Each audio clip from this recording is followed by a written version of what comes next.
ദോഷാഭാവത്തിനും ദോഷമില്ലായ്മയ്ക്ക് ദോഷാഭാവത്തിനും വാക്കിന് ഗുണപരിപോഷത്തിനൊക്കെ വേണ്ട രീതിയിലായിരുന്നു പ്രശ്നം. അദ്ദേഹം അവതാരികയിൽ കവിതയിൽ തന്നെ ശ്ലോകത്തിൽ തന്നെ വലിയ കോയി തമ്പുരാൻ ഈ ഇദ്ദേഹത്തിൻ്റെ കേശവപിള്ളയുടെ KCKP എന്നുള്ള വലിയ ശ്ലോകക്കാരുടെ ഒരു വിദ്യയാണ് അത്. കാരണം KC നാരായണൻ നമ്പ്യാരെന്ന് പറഞ്ഞിട്ട് വേറൊരു കവിയുണ്ട്. ഇവർ തമ്മിൽ തെറ്റാതിരിക്കാൻ ശ്ലോകം എഴുതി വയ്ക്കുമ്പോൾ KCKP എന്നും KCN എന്ന് പറഞ്ഞിട്ട് എഴുതി. KC എന്ന് മാത്രമേ മഹാകവി KC എന്ന് മാത്രം നമ്മുടെ സാഹിത്യകാരന്മാർ പറയാം. പക്ഷെ അപ്പോൾ KC നാരായണൻ നമ്പ്യാർ അതിൽ വന്നെങ്കിലോ എന്ന് വിചാരിച്ചിട്ട് KCKP എന്ന് ശ്ലോകക്കാർ പ്രത്യേകിച്ച് എഴുതപ്പോൾ എന്തെങ്കിലും പുസ്തകം കണ്ടാൽ അതിൽ കൊക്കൂസ എന്നൊക്കെ ആണല്ലോ കൊടുങ്ങല്ലൂർ കുഞ്ഞുകുട്ടൻ തമ്പുരാൻ്റെ ശ്ലോകം. വെൺമണി എന്ന് മാത്രം എഴുതിയാൽ വെൺമണി മഹാനാണ്, വെൺമണി എന്ന് എഴുതിയ വെൺമണി അച്ഛൻ. അത് ശ്ലോകക്കാരുടെ ഒരു രീതിയുണ്ട്. കാരണം അവർക്ക് കവികളെ ഒരേ പേരിലുള്ളതോ ഓരോ അടയാളം കൊണ്ട് രേഖപ്പെടുത്താൻ കഴിയാത്തവരെ ചെറിയ രീതിയിൽ വ്യത്യാസപ്പെടുത്തിയിട്ട് എഴുതുന്ന ഒരു സമ്പ്രദായമാണ്. അപ്പോൾ ഈ KCKPയുടെ നാരായണീയം 1892 പ്രസിദ്ധീകരിച്ച ശേഷം നീണ്ട ഒരു കാലയളവ് നാരായണീയത്തിൽ വലിയ അധികം പരിഭാഷയുണ്ടായിരുന്നു. ഈ ആധുനിക കാലത്ത് നേരത്തെ പറഞ്ഞ പോലെ ഗുരുവായൂർ ദേവസ്വം അതിന് നൽകിയിട്ടുള്ള പ്രോത്സാഹനത്തിൻ്റെ ഭാഗമായിട്ട് ധാരാളം ആൾക്കാർ അത് വെറുതെ അല്ല, ഈ അക്ഷരശ്ലോകക്കാരൊക്കെ ശരിക്കും അതിൻ്റെ അർത്ഥം മനസ്സിലാക്കിയിട്ട് അതിൻ്റെ സാങ്കത്യം മനസ്സിലാക്കിയിട്ട് ഉച്ചാരണ ശുദ്ധിയോട് കൂടിയിട്ട് തെറ്റാതെ സമസ്തപദമൊക്കെ മുറിക്കാതെ എല്ലാ അർത്ഥബോധത്തോടു കൂടിയിട്ട് ചൊല്ലുന്നവർ ധാരാളം ഉണ്ടായി വന്നത് ഈ അടുത്ത കാലത്താണ്. അതിൻ്റെ ഭാഗമായിട്ട് ഒരു പരിഭാഷ, ഈ നാരായണീയ പരിഭാഷയെക്കുറിച്ചിട്ടൊരു പഠനം നടത്താവുന്നതാണ്. എന്നോട് ഒരു രാധാകൃഷ്ണൻ കാക്കശ്ശേരി മാഷൊരിക്കൽ പറഞ്ഞതാണ്. അതിന് ഞാൻ കുറേ സ്വരൂപിക്കുകയും ചെയ്തു. നാരായണീയ പരിഭാഷ നമുക്ക് കിട്ടാവുന്നിടത്തോളം അദ്ദേഹം കുറേ സംഘടിപ്പിച്ചു തന്നു. കുറേ നാരായണീയ പരിഭാഷകളിൽ നമുക്ക് കിട്ടുകയും ചെയ്തു. പക്ഷേ ഇതിനൊക്കെ എന്തെങ്കിലും ഒരു പോരായ്മ. ഈ നാരായണീയം നമ്മൾ നോക്കുമ്പോൾ ഭക്തി എന്നുള്ളത് എനിക്ക് നോക്കാം, സാഹിത്യം എന്നുള്ളത് എനിക്ക് നോക്കാം, ശാസ്ത്രം എന്നുള്ളത് എനിക്ക്, പുരാണം എന്ന പല രീതിയിൽ നാരായണീയത്തിന് നോക്കാം.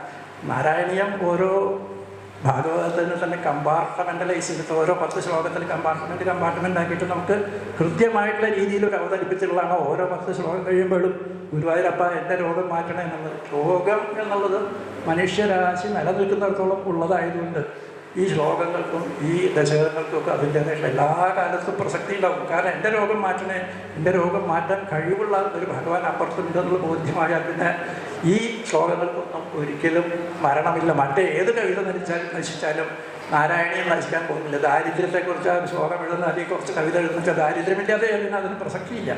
അതുപോലെ പക്ഷേ എല്ലാ കാലത്തും മനുഷ്യൻ രോഗവും മരണവും ഉണ്ടാകും എന്നുള്ളതുകൊണ്ട് നാരായണീയത്തിന് ഒരു കാലത്തും പ്രസക്തി ഇല്ലാതാവുന്നില്ല. നാരായണീയത്തിന് ഏറ്റവും ബുദ്ധിമുട്ടെന്ന് വെച്ചാൽ ദീർഘസമസ്തപദങ്ങളൊക്കെ ഉടച്ച് മലയാളത്തിലാക്കിയിട്ട് പരിവർത്തനം ചെയ്യുക എന്നുള്ളതൊരു വല്ലാത്ത ബുദ്ധിമുട്ടാണ്. എന്നെ സംബന്ധിച്ചിടത്തോളം ഏറ്റവും അവസാനം പരിഭാഷപ്പെടുത്തിയതും ഏറ്റവും ബുദ്ധിമുട്ട് തോന്നിയിരുന്നു ആദ്യത്തെ ശ്ലോകം. സാന്ദ്രാനന്ദ അവബോധാത്മകം. ആ ഒരു പദം തന്നെ പരിഭാഷപ്പെടുത്താൻ പറ്റില്ല. മലയാളമാക്കുക എന്നുള്ളത് സാധ്യമാണെന്ന് എനിക്ക് തോന്നുന്നില്ല. സാന്ദ്രാനന്ദ അവബോധാത്മകം. ഞാനത് പരിഭാഷപ്പെടുത്തി ജ്ഞാനാനന്ദ സ്വരൂപം എന്ന് പറഞ്ഞിട്ടാണ്. പക്ഷേ അതിൽ സാന്ദ്രം പോയി. ജ്ഞാനാനന്ദ സ്വരൂപം എന്ന് പറയുമ്പോൾ സാന്ദ്രം പോകും. ഇദ്ദേഹത്തിൻ്റെ പരിഭാഷയിൽ ഇപ്പം ഞാനൊന്ന് മറന്നു നോക്കിയിട്ട് എന്താണ് കണ്ടെച്ചാൽ അതിൽ തിങ്ങും എന്നൊരു വാക്ക് ഉപയോഗിച്ചിട്ടുണ്ട്. തിങ്ങും ബോധാവബോധാത്മകം എന്നാണ് അദ്ദേഹം അതിൽ പോയിക്കുന്നത്. എന്തായാലും ഇതുവരെയുള്ള ഞാൻ ഒരു 10-12 പരിഭാഷകൾ നോക്കിയിട്ടുണ്ടെങ്കിൽ പോലും ഈ പരിഭാഷയിലൊന്നും ഈ ആദ്യത്തെ പദം, ആദ്യത്തെ ശ്ലോകമില്ല, ആദ്യത്തെ പദം പോലും പൂർണ്ണതയോടുകൂടി പരിഭാഷയ്ക്കെന്ന് എനിക്ക് ഇതുവരെ തോന്നിയിട്ടില്ല. ഞാർക്കെങ്കിലും പരിഭാഷ പഠിക്കുന്നവർക്ക് തോന്നുമ്പോൾ അതിപ്പോൾ ഒന്ന് കിടന്നിട്ട് കുറച്ച് ദിവസം കളഞ്ഞാലും പറ്റുമോ എന്ന് നോക്കാവുന്നതാണ്. ഞാൻ നോക്കി എനിക്ക് ജ്ഞാനാനന്ദ സ്വരൂപം വരെ എത്താൻ പറ്റിയുള്ളൂ. ഇതിൽ ആദ്യത്തെ ഈ ശ്ലോകം പോലെ തന്നെ നമ്മൾ സാധാരണ നാരായണീയം നോക്കിയ പുസ്തകത്തിന് പല രീതിയിലുണ്ട്. ചിലർ നടുതൊട്ടൊടുവാകുവോളം എന്നാണ് വെൺമണി പറയുന്നത്. പുസ്തകം കിട്ടിയ ആദ്യം നോക്കി അങ്ങനെയാണ്.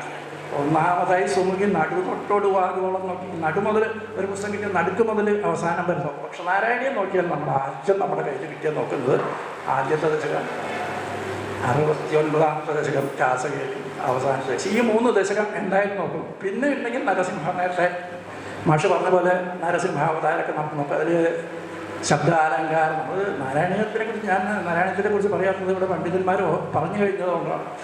വൃത്തത്തിനെ കുറിച്ച് പഠിക്കാം, സാഹിത്യത്തിനെ കുറിച്ച് പഠിക്കാം, ഭക്തിയെക്കുറിച്ച് പഠിക്കാം, ആത്മീയതയെക്കുറിച്ച് എന്ത് വേണമെങ്കിലും നാരായണീയത്തിൽ ചെന്നാൽ ഉണ്ടാകും എന്നുള്ളതാണ് അതിൻ്റെ ഏറ്റവും വലിയ ഒരു പ്രത്യേകത. ഇത്രയധികം വൃത്തം 23 വൃത്തങ്ങൾ നാരായണീയത്തിലുണ്ട്. ഇതിലൊക്കെ ഓരോ വൃത്തങ്ങളും വെറുതെ ഏതെങ്കിലും ഒരു വൃത്തം ഞാൻ കുറേ 100 വൃത്തം ഉപയോഗിക്കാമെന്ന് വിചാരിച്ചിട്ട് ഇതിലുള്ളതല്ല. ഓരോ വൃത്തത്തിനും അതിന് അനുസൃതമായിട്ടുള്ളൊരു ഭാവം, വൃത്തത്തിന് ഭാവമുണ്ട്.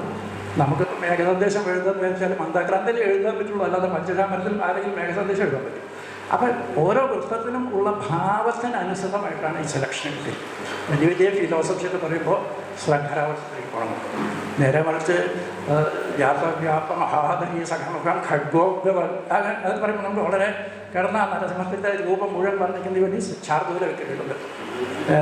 ഭക്തിയുടെ ഏറ്റവും ഇതായിട്ട് വരുമ്പോൾ നമ്മൾ ശിഖരിണിയിലേക്ക് പോകും. നാരായണീയത്തിൽ ശരിക്കും വൃത്തവും വൃത്തഭാവവും കുറിച്ചിട്ടുള്ളൊരു പഠനം തന്നെ നടത്താനുള്ള സ്കോപ്പുള്ള ഒരു പുസ്തകമാണ് നാരായണൻ.